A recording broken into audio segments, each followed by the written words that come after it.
수요일 밤에 나오신 여러분들에게 주님의 은혜와 축복이 함께 하시기를 축원합니다. 오늘 저녁에는 이제 용서와 갈등이라는 이제 내용을 좀 살펴보도록 하겠습니다. 미리 이제 주제를 정리해 드리면, 우리가 자신 안에 있는 갈등을 해결하지 못하기 때문에 용서가 잘 안 되는 것입니다. 이게 결론이에요. 자, 이제 그 내용을 조금 더 우리가 이제 왜 갈등이라는 게 뭔가, 또 갈등이 왜 생기는가 하는 얘기를 조금 더 이제 해부학적으로 좀 살펴보도록 하겠습니다. 이제 이것을 이제 좀 살펴보기 전에 우리가 마음의 중요성을 좀 이해하실 필요가 있습니다. 잠언 4장 23절에 보면은 모든 지킬 만한 것 중에 더욱 내 마음을 지키라. 생명의 근원이 이에서 남이니라는 교훈이 있죠. 그러니까 마음이 생명의 근원이라는 거예요. 그러니까 그 마음이 갖고 있는 그 위치, 역할, 그것을 그렇게 평가하고 있습니다. 이것을 이제 비유적으로 말하면, 우리가 이제 각 가정에 그 수돗물을 공급할 때 정수장에서 그 물을 이렇게 정수하는 작업을 하죠. 근데 이제 그 정수장에 끌어오는 물은 여러 군데서 끌어올 수 있습니다. 뭐 이쪽 저수지, 저쪽 저수지에서 여러 군데서 물을 끌어올 수 있습니다. 그리고 이제 그 들어오는 물을, 물론 이제 물도 좋은 물이 들어와야 되겠지만, 그 들어오는 물을 정수장에서 정수를 하죠. 그리고 난 다음에 여러 가지 안전한 처리를 하고 난 다음에 이제 그거를 각 가정에 수돗물로 공급해 줍니다. 그럼 이제 이런 이제 큰 기능을 봤을 때 물을 공급해 주는 곳, 그 다음에 물을 정수하는 곳, 그 다음에 각 가정에서 물을 이렇게 나눠주는 곳, 이렇게 놓고 봤을 때 가장 중요한 포인트가 어디겠어요? 물을 정수하는 곳이에요.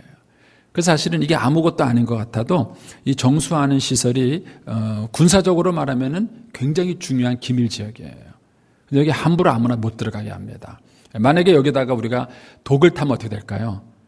이제 그 독이 아무리 들어오는 물이 깨끗한 물이 들어와도 정수장에 독을 타게 되면은 각 가정에 배달되는 물은 독이 탄 물이 배달되게 되는 거죠.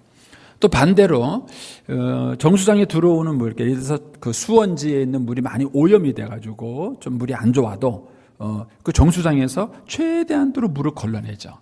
그러면은 들어오는 그 수원지의 물이 좀 이렇게 안 좋은 물이라 할지라도 정수장에서 잘 그걸 걸러내면은 또 깨끗한 물을 공급할 수 있습니다. 이게 이제 정수장의 역할이죠. 근데 마음이 바로 그런 역할을 한다는 것입니다. 우리의 마음이. 그러니까 우리에게 들어오는 어떤 그 내용들이 아무리 좋고 긍정적인 내용들이 들어온다 할지라도 그 마음에서 그것을 부정적으로 해석해버리면 출력되는 것은 다 부정적이 되어버리는 거예요. 또 반면에 들어오는 내용이 아무리 부정적인 내용이라 할지라도 그 마음에서 그것을 긍정적으로 해석을 하면 출력되는 게 뭐죠? 다 긍정적인 것들이 출력이 되는 것입니다. 그래서 좋은 밭, 네 가지 밭 중에서 좋은 밭의 특징이 뭐냐 하면은 착하고 좋은 마음이에요. 착하고 좋은 마음. 그러니까는 이 마음이 가지고 있는 기능이 굉장히 크다는 것입니다. 그런데 이 마음 안에서 생기는 것이 뭐냐면은 바로 갈등이고 싸움인 것입니다. 이 마음에서 생기는 것이 바로 갈등이고 싸움이에요. 자, 이 내용을 조금 더 이제 오늘 본문의 말씀을 가지고 살펴보겠습니다. 먼저 이제 성경에 보면 이렇게 질문하고 답을 하는 내용들이, 그런 구조로 나오는 내용들이 많습니다. 예를 든다면 사도행전 16장 30절에 보면은 그들을 데리고 나아가 이르되 선생님이여 내가 어떻게 하여 구원을 받으리이까, 이렇게 질문을 하죠. 이 질문에 대한 답이 뭡니까? 주 예수를 믿으라 그리하면 너와 내 집이 구원을 받으리라. 유명한 구절이 이 질문에서 나온 답이죠. 또 우리가 잘 아는 마태복음 19장 16절에도 보면은 어떤 사람이 주께 와서 이르되 선생님이여 내가 무슨 선한 일을 하여야 영생을 얻으리이까, 이렇게 질문하죠. 이 질문에 대해서 또 예수님이 답변을 하십니다. 예수께서 이르시되 어찌하여 선한 일을 내게 묻느냐? 선한 일은 오직 한 분이시니 내가 생명에 들어가려면 계명들을 지켜라. 이렇게 말해서 주님의 답변이 나옵니다. 그러니까 성경에서는 질문 답 이런 구조로 나오는 내용들이 있어요. 근데 이 갈등에 대한 것도 역시 이렇게 질문하고 답이 나옵니다. 오늘 본문이 그렇죠. 자, 오늘 본문 1절 말씀을 보십시오. 거기 1절에 먼저 이런 질문이 나옵니다. 너희 중에 싸움이 어디로부터, 다툼이 어디로부터 나느냐? 이렇게 질문을 하죠. 싸움이 어디서부터 생기느냐? 다툼이 어떻게 생기느냐? 그 근원이 뭐냐? 이렇게 이제 질문을 합니다. 그리고 이제 이 질문에 대해서 답변이 나오는 거죠. 너희 지중에서 싸우는 정욕으로부터 나는 것이 아니냐. 너희는 욕심을 내어도 얻지 못하며 살인하며 시기하여도 능히 취하지 못함으로 다투고 싸우는도다. 너희가 얻지 못함은 구하지 아니하기 때문이요 구하여도 받지 못함은 정욕으로 쓰려고 잘못 구하기 때문이다. 이렇게 말합니다. 여기 보면 첫 번째 제가 이제 파란색 글씨로 이렇게 표현을 해드렸죠. 너희가 어째서 싸움이 생기느냐, 왜 갈등이 생기느냐 이렇게 얘기를 했을 때 이 3절까지의 내용에서 반복되는 표현이 뭐예요? 얻지 못하며, 취하지 못하며, 얻지 못하며, 받지 못하며 이런 표현들이 나와요. 이 표현들이 다 뭐예요? 같은 내용이죠. 그러니까 결국은 우리가 왜 갈등이 생기는가? 그것은 얻지 못했기 때문에 그래요. 내가 얻고 싶은 게 있는데 얻지 못했기 때문에 다툼이 생긴다. 여기서 갈등이 생긴다. 이렇게 얘기를 하는 것입니다. 쉽게 말하면 무엇을 얻고 싶어서 싸우는 거예요. 자기가 얻고 싶은 것을 얻지 못했기 때문에 그것을 얻고 싶어서 싸운다는 것이죠. 자, 이제 예를 하나 이제 들어보겠습니다. 구약에서 이제 가장 대표적인 갈등을 많이 한 사람이 바로 에서와 야곱입니다. 이 에서와 야곱을 보면 창세기 25장 26절에 보면 태어날 때부터 갈등을 했어요. 태어날 때부터 싸웠어요. 이 에서가 먼저 태어나니까 야곱이 뭐예요? 에서의 발꿈치를 잡고 이렇게 태어났습니다. 왜 이렇게 태어났느냐? 그 얘기는 창세기 25장 31절에 보면 야곱이 이르되 형의 장자의 명분을 오늘 내게 팔라 이런 얘기를 해요. 그러니까는 야곱의 이 마음속에 한이 맺힌 게 뭐예요? 장자가 되고 싶었던 거예요. 그런데 뭐예요? 자기가 뒤늦게 태어난 것이죠. 왜 뒤늦게 태어났을까? 하나님의 뜻이다 그러면 간단하죠. 저는 이런 상상을 좀 해봤습니다. 이 창세기 25장 27절에 보면은 이렇게 표현됐어요. 에서는 익숙한 사냥꾼이었으므로 들사람이 되고 야곱은 조용한 사람이었으므로 장막에 거주하니 했습니다. 저도 이제 그 시골에서 이제 개를 키워본 적이 있었는데 진돗개를 키웠어요. 보통 이제 새끼를 낳았을 때 5-마리씩 낳아요. 근데 이제 엄마 젖꼭지는 한 10개쯤 돼요. 근데도요, 그 젖꼭지 중에서 젖이 잘 나오는 젖꼭지가 있고 또 젖이 잘 안 나오는 젖꼭지가 있습니다. 그런데 힘센 놈이 먼저 먹는 거예요. 이렇게 막 미치고 들어가가지고요, 그 눈도 안 뜬 그 새끼들이 막 미치고 들어가서 젖꼭지를 잘 빨아요. 근데 걔는 확실히 통통해요. 통통합니다. 근데 이제 비실비실한 애는요, 그 싸움에서 밀리는 거예요. 젖꼭지 싸움에서 밀려가지고 해요. 그럼 이제 그때 이제 무슨 역할을 주냐면은 센 놈을 좀 이렇게 그리고 젖꼭지 잘 몰문을 이렇게 이제 골고루 먹도록 이렇게 해서 잘 먹죠. 근데 이 싸움이 에서와 야곱도 뱃속에서 있을 것 같아요. 누가 힘이 셌다고요? 들 사람인 야곱이 힘이 센 거예요. 그러니까는 뱃속에서 싸웠잖아요. 그러니까는 엄마가 뭐라 그랬어요? 이 리브가가 배가 너무 요동을 치니까 하나님께 기도했어요. 하나님, 내가 왜 이 뱃속에 있는지 모르겠다. 그러니까 이제 하나님이 뭐라 그러셨냐면은 네 뱃속에 쌍둥이가 있는데 쌍둥이가 그렇게 싸운다. 그렇게 얘기하신 거예요. 그러니까 이 에서와 야곱이 서로 장자의 명분을 얻으려고 서로 싸웠는데 야곱이 진 거예요. 그래가지고 그게 분하니까 뭐예요? 뒤꿈치라도 자꾸 나온 거예요. 그러니까는 이 야곱은 장자의 명분을 자기가 얻고 싶었는데 그걸 얻지 못한 거예요. 그러니까 계속 형하고의 관계 속에서 뭐예요? 갈등이 생긴 겁니다. 팥죽 한 그릇 팔면서 동생이 형한테 팥죽 한 그릇 주면서 꼭 생색내야 됩니까? 꼭 생색내면서 뭐 줄래? 내가 이거 주려고 뭐 줄래? 이래가지고는 장자의 명분을 얻어서 나보고 형이라고 불러. 내가 형이다. 이제 나 형이라고 불러. 이렇게 이제 해요. 또 이제 그뿐 아니라 살아가는 동안에도 계속 그러고 마지막 그 하이라이트가 뭐였죠? 형이 받을 축복을 대신 가로채는 거예요. 그러니까 이때까지는 에서는 잃은 게 없었어요.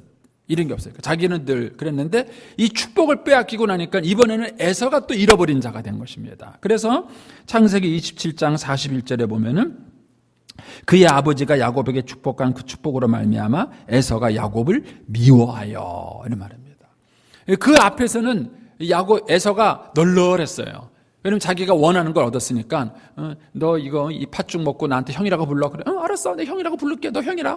그리고 이제 그냥 아주 그냥 여유가 있었는데 이 아버지께 받을 그 축복을 야곱에게 뺏기고 나니까 그때부터는 이 에서가 뭐예요? 그걸 얻지 못한 것에 대한 분함이 생긴 거예요. 그래서 그때부터 야곱을 미워하고 야곱을 죽이려고 했습니다. 그러니까 이 에서와 야곱 사이에서 생긴 갈등이 뭐 때문이다? 뭔가 얻고 싶은 것이 있었는데 얻지 못했기 때문에 생긴 갈등이라는 거예요. 사실 성경에서는요, 굉장히 간단 명료하게 이 얘기를 하고 있지만은 이 원리를 가만히 묵상해 보면 우리의 삶 속에서 이게 참 근본적인 문제라는 걸 많이 깨닫습니다. 예를 들어서 이제 한 3살, 4살 된 아이들끼리 막 싸워요. 왜 싸울까요? 예. 뭐 이 장난감 내 거야! 아니 이거 내 거야! 뭐 서로 자기가 갖고 싶은 장난감이 있어요. 근데 그 장난감을 얻지 못하니까 뭐예요? 싸워요. 유치원에서도 아이들끼리 막 놀다 보면은요, 자기가 얻고 싶은 장난감을 얻은 아이는 뭐예요? 저쪽 가서 조용히 놀고 있어요. 그런데 자기가 얻고 싶은 그 장난감을 얻지 못한 아이는요, 막 그것 때문에 막 내 거야 싫어, 내 거야 먼저 잡았어, 먼저 막 싸웁니다. 부부 싸움도 왜 하나요? 물어보세요. 여보 뭘 얻고 싶어? 부부 싸움도 뭔가 상대방에게 얻고 싶은 게 있는 거예요. 근데 이제 그게 얻어지지 않으니까 이제 부부 사이에서도 뭐예요? 갈등이 생기고 싸움이 생기는 것입니다. 그러니까는 성경에서는 이 야고보서에서 아주 간단 명료하게 얘기를 하는 거예요. 너희들에게 왜 갈등이 생기느냐? 왜 분쟁이 있느냐? 왜 싸움이 있느냐? 이유는 간단해요. 얻고 싶은 것을 얻지 못해서. 그러니까 얻고 싶은 걸 주세요. 그러면 싸움이 끝납니다. 사실 이제 우리가 이제 어린 아이들을 키울 때 우리가 배우는 것 중에 하나가 그거예요. 만약에 이제 형이 이제 말도 잘 듣다가 동생이 태어나면 심술을 부리잖아요. 막 심술도 부리고 막 동생을 때리기도 하고 막 그래요. 그러면 이제 엄마는 계속 혼을 냅니다. 이놈아! 자꾸 동생 때리면 되냐? 이놈아! 왜 말을 안 듣고 이놈아! 하고 자꾸 내요. 근데 그러면 그럴수록 애는 더 어긋나요. 왜 그렇죠? 그 아이는 얻고 싶은 거예요. 뭘 얻고 싶은 거예요? 엄마 아빠의 사랑을 얻고 싶은 거예요. 근데 그 사랑을 주면 그런 이상행동을 하지 않아요. 근데 그 사랑을 주지 않으니까 아이는 계속 엄마 아빠의 관심을 끌기 위해서 계속 그런 이상행동을 하게 되는 것이죠. 그러니까 이런 아주 간단한 그 성경의 말씀인 것 같지만 이게 굉장히 중요한 원리인 걸 알 수 있습니다. 사실 이것을 이제 일반 경찰들도요, 형사들이라 그래야 되나 경찰이라 그래야 되나, 경찰이 표준 용어죠. 경찰들도 마찬가지예요. 예를 들어서 어느 집에 살인 사건이 생겼어요. 부인이 죽었어요. 그럼 제1 용의자가 누굴까요? 이게 참 재밌어요. 제1 용의자가 이상하게 남편이 첫 번째 리스트에 올라가요. 제가 왜 그러느냐 이렇게 물어보니까는요, 그렇다는 거예요. 살인 사건이 생기는 이유는 뭐냐면 무엇인가를 얻기 위해서 생긴다는 거예요. 그래서 용의자를 어떻게 찾느냐 하면은 이 사람이 죽음으로써 이득을 제일 많이 볼 사람이 누군가, 그것부터 뒤진대요. 그러니까는 아내가 죽음으로써 제일 먼저 이득을 얻을 사람은 남편이다. 세장가도 갈 것이고 뭐 거기다가 또 생명보험까지 들어가지고 뭐 돈까지 얻는다면은 이건 더 틀림없겠죠. 그러니까는 이제 사회에서 비춰지는 모든 갈등도 마찬가지예요. 왜 이런 갈등이 생기는가? 무엇을 얻고 싶은데 그걸 얻지 못한 거예요. 그래서 이제 야고보서에서 이거를 지적하는 것입니다. 너희 중에서 왜 다툼이 나느냐? 왜 갈등이 생기느냐? 그것은 너희가 얻고 싶은 것을 얻지 못했기 때문에 생기는 갈등이다. 자, 첫 번째 분석입니다. 이제 두 번째 분석은 뭐냐면 또 왜 이런 갈등이 생기느냐? 원인이 한 가지만 있지는 않습니다. 또 하나 이유가 있죠. 1절 말씀 다시 한번 보십시오. 너희 중에 다툼이 어디로부터 나느냐? 너희 지체 중에서 싸움은 뭐예요? 정욕으로부터 나는 것이 아니냐 하는 거예요. 그러니까 얻지 못했기 때문에 생기는 그런 갈등이 있으면서 동시에 여기에 또 이것을 부채질하는 것이 뭐냐면은 정욕 때문이라는 거예요. 자, 3절에서도 그 얘기를 이렇게 바뀌죠. 구해도 얻지 못해요. 그 이유가 뭐냐? 정욕으로 쓰려고 잘못 구했기 때문이에요. 이 정욕 때문에 자기가 갖고 싶은데도 불구하고 못 갖게 되고, 못 갖게 되니까 갈등이 자꾸 생긴다는 것입니다. 그러면 정욕이 뭘까요? 정욕이. 여기서 이제 이 본문에 나오신 정욕은 쾌락을 추구하는 마음을 말하는 거예요. 그런데 이 정욕이 가지고 있는 특징이 있습니다. 그것이 쾌락을 추구하는 것이든 뭐 육신의 정욕과 안목의 정욕과 뭐 이렇게 말을 했을 때 그런 정욕이든 그 공통점, 정욕이 가지고 있는 공통점이 있는데 그게 뭐냐면 무엇인가를 간절히 원한다는 거예요. 뭔가를 간절히 원하는 거예요. 그것이 채워지기를 바라는 것이 정욕이 가지고 있는 특징입니다. 요새 이제 우리나라에 미투 문제가 걸려서 난리죠. 예. 그나마 밀양 연극촌이 좀 있어가지고 좀 밀양이 좀 그래도 문화의 도시라고 생각하는데 저거 없어질까 봐 걱정돼요. 저는요. 저거라도 좀 있어야 되는데. 예. 근데 이제 그 미투 문제도 가만히 보면은요, 그 안에 정욕이 채워지지 않은 거예요. 그러니까 한 여자 갖고 안 되나요? 예. 여러분은 남편으로 아내로 만족할 수 있게 되길 축원합니다. 별로 아멘을 동의 안 하시고 정욕이 있으셔서 동의 안 되시는 거죠. 근데 이제 사람이 그런 거예요. 그분이 뭐 이제 뭐 실명을 거론하긴 그렇지만 그분이 한 여자만 그랬다면은 어쩌다가 실수한 거예요. 어쩌다가 실수하고 어쩌다 잘못한 거예요. 그런데 이게 한 번이 아닌 거예요. 한 번이 아니고 여러 번이 되니까 이거를 어쩌다가 한 실수라고 보기가 어렵게 되는 것이죠. 그러면 그분을 움직인 게 뭘까? 저는 이제 뭐 자잘못은 뭐 그분들이 알아서 할 것이고, 저는 이제 목회자 입장에서 봤을 때 왜 그러면 그런 것들을 움직이게 됐을까 했을 때 그 정욕이 가지고 있는 특징이 있어요. 그것이 뭐냐면요, 아무리 채우고 채워도 채워지지 않는다는 특징이 있습니다. 이게 정욕의 특징이에요. 아무리 채워도 채워지지 않는다는 특징이 있어요. 자, 몇 가지 예를 들어보겠습니다. 먼저 전도서 1장 8절을 보시면은요, 모든 만물이 피곤하다는 것을 사람이 말로 다 할 수 없나니 눈은 보아도 족함이 없고 귀는 들어도 가득 차지 아니하도다. 이게 솔로몬이요, 다 해보고 한 얘기예요. 다 해보고. 우리 남성 여러분, 여러분들이 야동을 보시면 언제까지 보시면 그만두실래요? 보시다가 아유 뭐 재미도 없고 지가 그만두겠다, 그런 날이 있을까요? 안 그래요. 이 눈이라는 거는요, 아무리 봐도 보아도 족함이 없어요. 아무리 봐도 족함이 없어요. 근데 불구하고 이 욕구가, 욕망이 계속 생기는 거예요. 자, 전도서 4장 8절에 이렇게 말합니다. 어떤 사람은 아들도 없고 형제도 없이 혼자 있어. 그러면은요, 혼자 먹을 것만 있으면 되잖아. 자기 죽을 때까지 쓸 것만 있으면 되잖아요. 근데도 불구하고요, 수고를 끝나지 않아요. 계속 돈을 벌려고 그래요. 왜 그러냐면요, 그의 눈이 부요를 족하게 여기지 않는 거예요. 1억만 있으면 정말 소원이 없겠다, 이렇게 얘기했는데 1억 벌었어요. 그러니까 할렐루야, 하느님 감사합니다, 이제 더는 필요 없습니다, 이러세요? 조금 지나고 나면은 한 10억쯤 있었으면, 이런 마음이 들어요. 10억이 채워지면은요, 조금 있으면 그걸로 끝나지 않아요. 그 다음에 또요, 한 100억이 있었으면. 그러니까는, 족하게 여기지 못하는 것이죠. 전도서 5장 10절에도 보면 이런 말이 있습니다.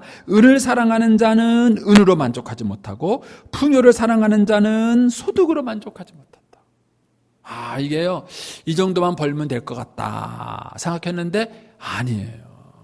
아닙니다. 사람이라는 게 참 그 욕심과 이것이 이게 정욕의 특징이에요.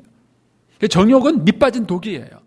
아무리 부어도 그게 채워지지 않는다는 특징이 있습니다.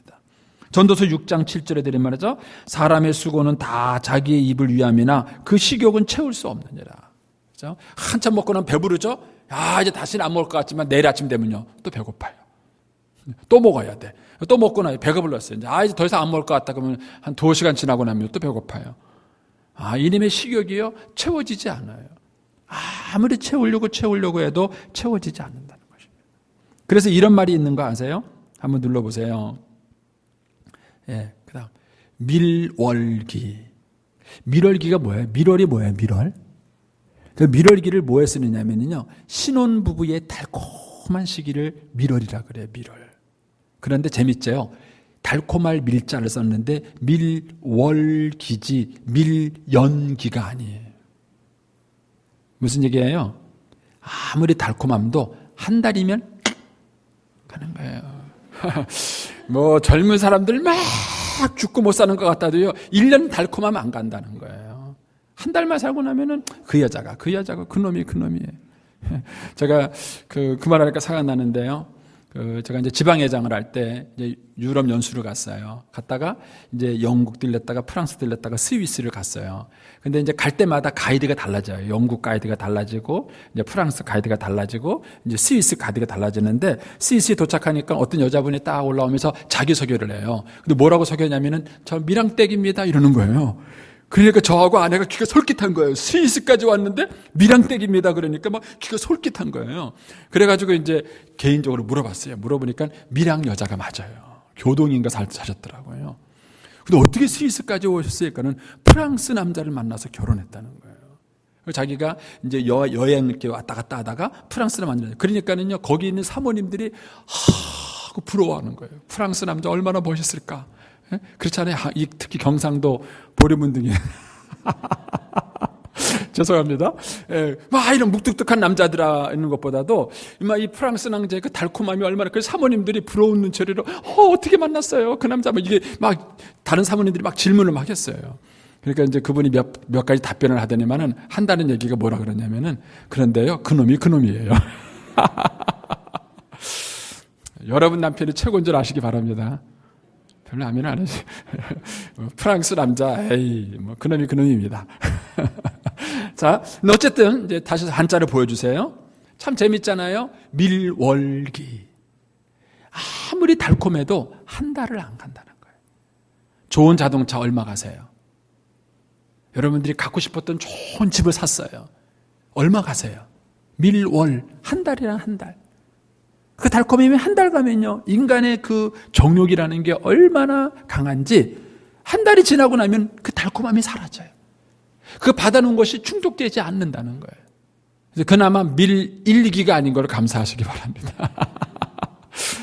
달콤함이 그래도 한 달에 가니까 감사하지, 이게 하루고 땡 나면 얼마나 분하고 좀 억울하겠어요. 그렇죠? 중요한 것은 밀연기는 아니라는 거예요. 영원한 달콤함이 없어요. 그게 우리가 가지고 있는 정욕의 특징이에요. 그걸 예수님께서 수가성 여인에게 이렇게 말씀하신 거예요. 내가 이 물을 마시면 다시 목마르거니와. 너 목말라서 남편을 5번 바꿨지? 6번 바꿔도 똑같아. 바꾼다 그래서 네가 채워지는 게 아니야. 중요한 것은 네 마음이야. 네 마음에 정욕이 있는데 그 정욕은 무엇을 갖다가 부어도 채워지지 않는 거야. 내가 이 물을 먹으면 또 목마를 거야. 이렇게 얘기하시는. 목마를 거야. 그래서 저와 여러분이 조심해야 될 것은 뭐냐 하면, 정욕을 채움으로써 만족을 얻으려는 태도예요. 정욕을 채움으로써 다 얻었다라고 생각하는 거예요. 여러분, 남편은요, 절대로 아내를 만족시키지 못합니다. 그런 남자 있으면 데려오세요. 우리 딸 시절 없어요. 여러분, 여러분의 아내는요, 여러분을 절대로 만족시키지 못합니다. 여러분 아내가 행복한 줄 알고 사세요. 하세요. 더 큰 실수가 있습니다. 더 큰 실수가 있는데, 그게 뭐냐면요, 부모가 자녀들의 정욕을 채워주려고 하는 거예요. 여러분은 절대로 자녀들의 마음을 만족스럽게 채워주지 못합니다. 우리 옛날 어르신들이 이 실수를 많이 하셨어요. 옛날 어르신들은요, 자기 건 하나도 안 먹어요. 자기 건 하나도 안 써요. 그리고 오로지 누구예요? 오로지 자식이에요. 오로지 자식이에요. 남는 게 뭐가 있어요? 자식이 고맙다고 말합니까? 그냥 뻔뻔한 놈들이 말도 안 하잖아요. 고맙다는 얘기 안 합니다. 그러니까 부모가 해줄 것만 해주시고요, 나머지는 여러분이 누리시길 축원합니다. 뭐 별로 크게 하면 부모들의 실수예요. 언제까지 해줘야 됩니까? 언제까지 부모가 자녀들을 뒷받쳐야 됩니까? 여러분들이 아무리 희생을 하고 헌신해도요, 자녀들이 엄마 너무 고마워, 엄마 너무 감사해, 이러지 않는다는 거예요. 그거 기대하지도 마세요. 왜냐하면 인간의 마음 안에 있는 정욕이 그렇게 악해요. 그래서 그 정욕은 무엇을 갖다가 부어줘도 절대 차지 않습니다. 그러니까 이 정욕 때문에 우리가 아무리 얻으려고 해도 뭐예요? 얻지 못하는 거예요. 왜? 안 채워지는 거예요. 아무리 넣고 채워도 또 사라지고 넣고 채워도 또 사라지는 거예요. 밀월이에요, 밀월. 말 그대로 한 달이에요. 밀월이 지나고 나면 채워지지가 않습니다. 결국 이 얘기는 뭐예요? 채움으로써 해결하려고 하는 갈등은 절대로 해결되지 않습니다. 남편을 아무리 바꿔도, 아내를 아무리 바꿔도 여러분의 갈등이 해결되지 않습니다. 이제 눈치채셨겠지만은 해답은 어디에 있다? 마음에 있다는 거죠. 마음에 있는 것이죠. 남편이나 아내에게 있는 게 아니에요. 환경에 있는 게 아니라 마음에 있다는 것입니다. 자, 그러면 다시 오늘 본문으로 돌아와서 2절 말씀을 보십시오. 2절 보면 너희가 욕심을 내어도 얻지 못하며 살인하며 시기하여도 능히 취하지 못함으로 다투고 싸우는도다. 너희가 얻지 못하면 뭐하지 않기 때문이요? 구하지 않기 때문이다. 구하지 않기 때문이다. 구하지 않는 게 뭐죠? 우리는 탁 떠오르는 게 뭐냐면 기도하지 않기 때문이다. 저도 그렇게 이해를 했고요. 그렇게 한동안 설교를 한 적도 있었어요. 목사라고 다 아는 건 아닙니다. 그런데 사실은 너희가 얻지 못하면 구하지 아니하며를 단순히 기도하지 않았기 때문이라고 생각하면은 본문의 의미를 잘 모르는 거예요. 왜냐하면 여러분, 아쉬운 사람 치고 기도하지 않는 사람 있나요?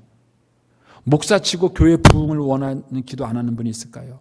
자녀가 지금 대학 가야 되는데 그 자녀 대학 합격시켜달라고 기도하지 않는 부모가 있나요? 다 있어요.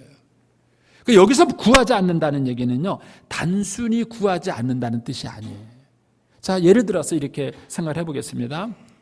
이제 우리 아들이 등록금 고지서가 나왔어요. 등록금이 필요합니다. 그러면 어떻게 해야 되죠?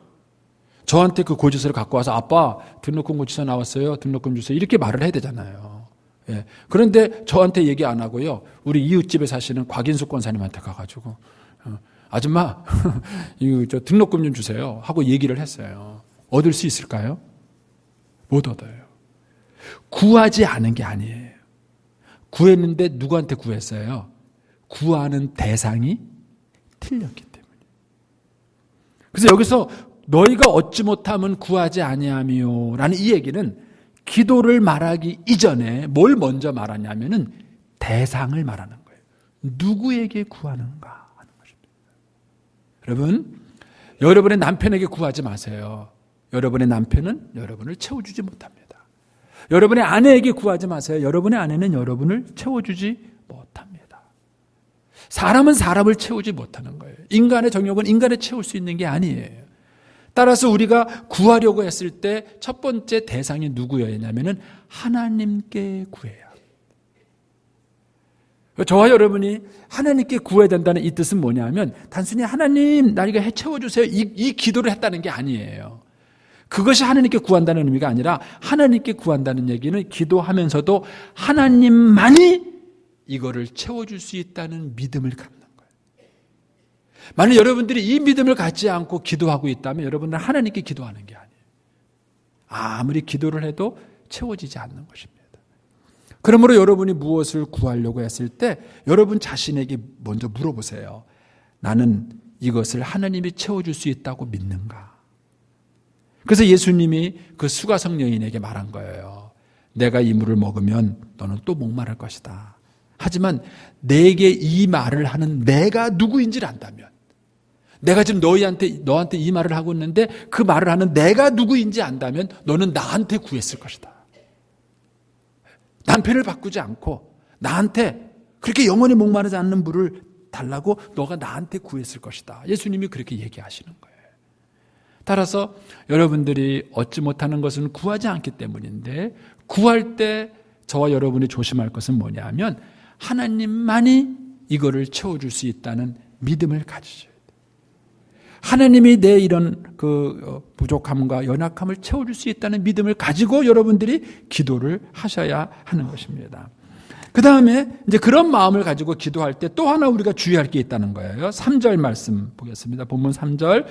너희가 구해도 받지 못하면, 자, 이번에는 제대로 구한 거예요. 자, 의미가 다릅니다. 앞에서 구하지 않기 때문이라고 말했을 때는 이제 잘못 구한 거고, 이제 제대로 구했어요. 그런데도 우리가 받지 못해요. 그 이유가 뭐냐면은요, 이번에는 정욕으로 쓰려고 잘못 구했기 때문이다. 라는 거예요. 자, 자, 정욕으로 쓰면 잘못 구했다는 얘기는 아까 말씀을 드렸죠. 채워지지 않는 욕구인데 이 정욕으로 쓰려고 잘못 구했다는 이 의미의 또 다른 의미는 뭐냐 하면 그것이 하나님을 위한 것이 아닌 자기의 쾌락을 위한 구함이었기 때문에 그런 것입니다.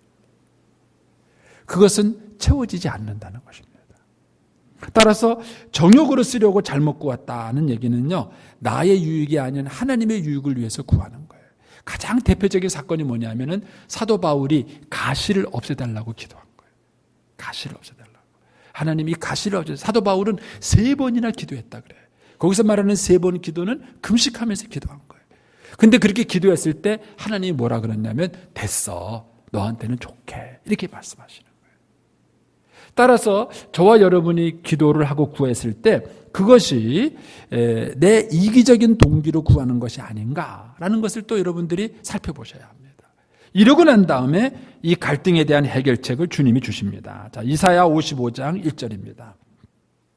이사야 55장 1절 오라 너희 목마른 자들아 물로 나오라. 자, 목마른 자 지금 갈급한 거죠. 뭔가 채워지지 않은 상태에 있는 사람입니다. 이제 그 사람들한테 주님이 말합니다. 목마른 자들아 물로 나오라. 돈 없는 자도 오라. 너희는 와서 사 먹되 돈 없이 값 없이 와서 포도주와 젖을 사라.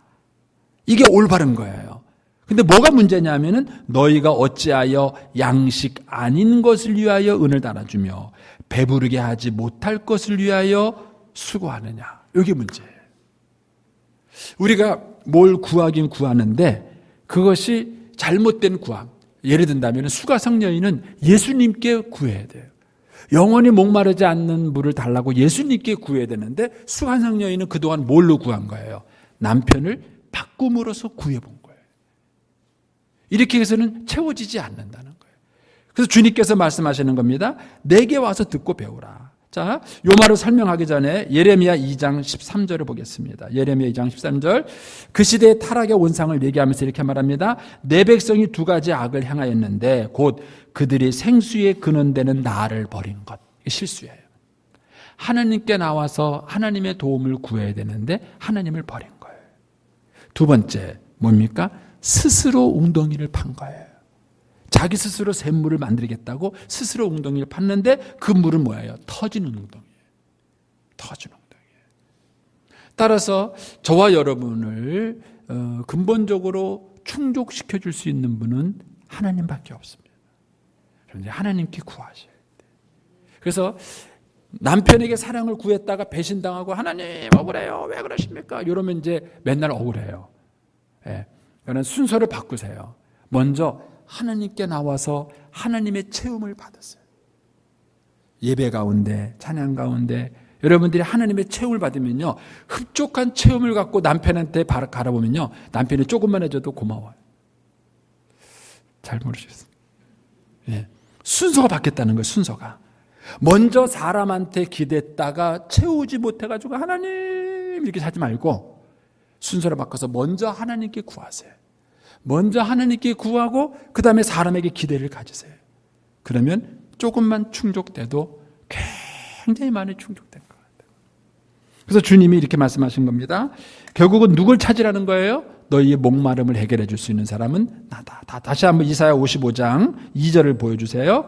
너희가 어찌하여 양식 아닌 것을 위하여 은을 달아주며 배부르게 하지 못할 것을 수고하느냐? 내게 듣고 들을지어다. 그럼 해답은 뭐예요? 주님의 말씀, 주님의 음성을 듣는 거예요. 그래서 저와 여러분을 채울 수 있는 첫 번째 요소는 뭐냐면은 말씀입니다. 말씀이에요. 여러분에게 말씀을 전해주는 제가 얼마나 고마운 사람인지 아세요? 아이고, 아멘해서 감사해요.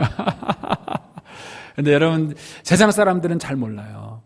세상 사람들은요, 말씀이 내 안에 들어왔을 때 터진 웅덩이 같은 그런 내 삶을 하나님이 꽉, 이걸 우리가 은혜 받는다 이렇게 표현해요. 여러분들이 예배 자리에 와서 은혜 받고 와서 돌아가면은요, 여러분들의 아내나 남편에 대해서 불만이 별로 없어요. 그런데 여러분이 먼저 하나님 안에, 여러분 안에 말씀이 없고 그것이 여러분의 마음을 채우지 못하면은요, 그 허전한 마음을 가지고 집에 가서 남편이나 아내한테 채워달라 그러면요, 채워지지 않는 거예요. 채워지지 않아요. 그래서 끊임없는 갈등이 일어나는 것입니다. 그래서 에서와 야곱도요, 서로를 싸웠으면 안 됐어요. 에서와 야곱이 서로를 싸우는 것이 아니라 둘 다 하나님의 축복과 은혜를 구했다면은 나중에 그걸 해결해 주는 게 누구죠?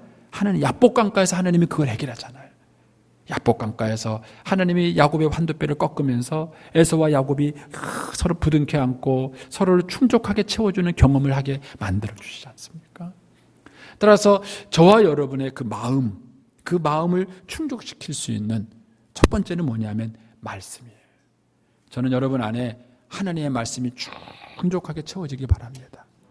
요걸 주님이 한마디로 하신 게 뭐냐면 사람이 떡으로만 살 것이 아니요 하나님의 입에서 나오는 말씀으로 살 것이다. 이렇게 말씀하신 거예요. 세상 사람들은 우리가 예배드리는 거 이해하지 못합니다. 저희 어머님 표현을 빌리면 돈이 나오냐 떡이 나오냐 맨날 교회 엎어져가지고 뭐 하느냐. 그 사람들한테는 돈과 떡이 중요해요. 그러나 말씀이 있다는 사실을 모르는 겁니다. 저는 여러분들이 매일 말씀 묵상하시고 또 말씀을 읽으시고 그래서 여러분들이 말씀이 여러분 안에 충족하게 채워지세요. 이 말씀이 여러분 안에 충족하게 채워지면 목마름이 사라져요. 목마름이 사라지는 거죠.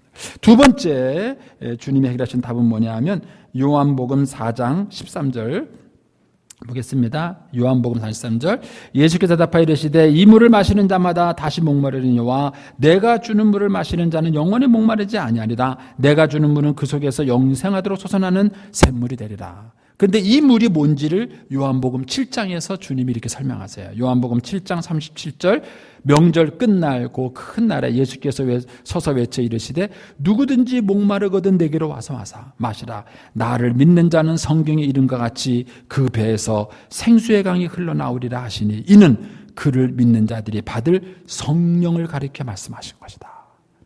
여러분 주님이 채워주시는 두 번째는 뭐냐면 성령입니다. 저는 여러분들이 다 성령 충만받게 되기를 축원합니다. 저는 지금도 제가 성령의 체험을 처음 했을 때를 기억해요. 제가 이제 아무것도 모르고 그냥 기도하고 막 있을 때 어느 날 성령님이 저한테 충만하게 채워주셨어요. 그게 처음에는 성령 충만인지도 몰랐어요. 그런데 뭐가 달라졌느냐면요. 제가 이제 그렇게 성령 충만받고 교회 문을 탁 나가니까는요. 세상이 달라졌어요. 이 가로수를 보는데 가로수가 막 춤추는 것 같고요. 사람들을 보는데 사람들이 막 춤을 추며 걸어가는 것 같은 거예요. 똑같은 사람인데.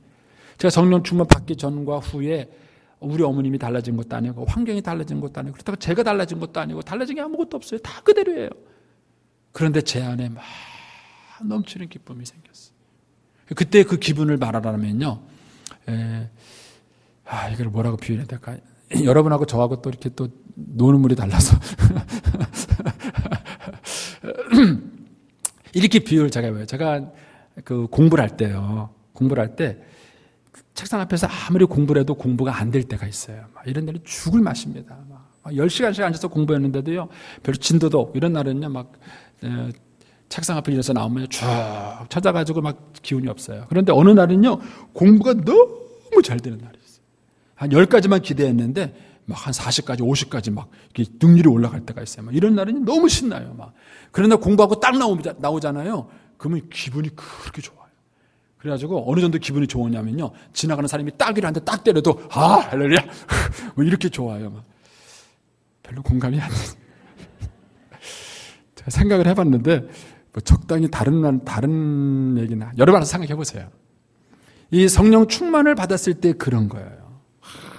내 안에 막 기쁨이 막 넘치는 거예요. 누가 욕을 해도 욕을 안 들려요. 누가 욕을 해도 욕을 안 들려요. 여러분, 주님께서 저와 여러분의 목마름을 해결해 주는 방법. 그것은 뭐냐면 우리의 마음에 말씀으로 충만하고 성령으로 충만한 것입니다. 그래서 우리 안에 갈등이 스스로 사라지게 되면 우리가 용서를 선택할 수 있다는 것입니다. 저는 저와 여러분의 갈등의 원인을 잘 분석할 수 있게 되기를 바랍니다. 그것이 환경이나 여건에 있는 것이 아니다. 내 안에, 내 마음 안에 말씀과 성령이 충만할 때 그것이 내 안에 충만한 기쁨을 가져오게 되고 그것이 갈등을 극복할 수 있는 힘이 되는 것이다. 저와 여러분이 이런 성령 충만한 사람이 되기를 축원합니다. 기도하겠습니다. 살아계신 하나님 아버지, 오늘 저희들이 용서와 갈등이라는 주제를 가지고 말씀을 묵상했습니다. 너희의 싸움이 어디서 나느냐? 다툼이 어디서 나느냐? 너희가 정욕으로 쓰려고 구하기 때문이고 또 우리가 얻고 싶은 것을 얻지 못하기 때문이라고 주님이 진단해 주셨습니다. 우리의 목마름을 해결할 수 있는 것, 그것은 바로 영원하신 하나님이십니다. 생수의 근원 되시는 주님께 나가 우리가 주께로부터는 생수를 얻을 수 있게 하여 주시옵소서.